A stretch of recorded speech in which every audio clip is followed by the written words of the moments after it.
అందరికీ హృదయపూర్వక నమస్కారం. నేను మీ ఫిష్ వెంకట్. ఈరోజు నా పరిస్థితి బాగలేదు. నేను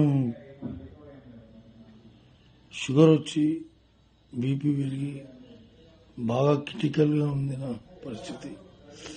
అట్లనే కిడ్నీలు కూడా ఫెయిల్ అయ్యి day by day daily dialysis జరుపుకుంటున్నా.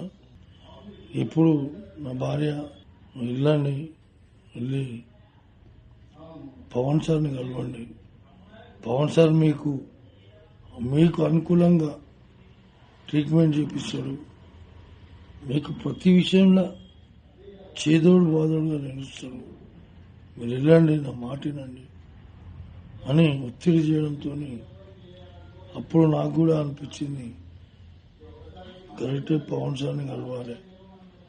ఇప్పటివరకు ఎవరిని కలవలేము, ఒక పవన్ సార్ అని కలుద్దామనే ఆలోచనతో పవన్ సార్ దగ్గరికి వెళ్ళి సార్ ఇట్లా సంగతి సార్ అని చెప్పాను.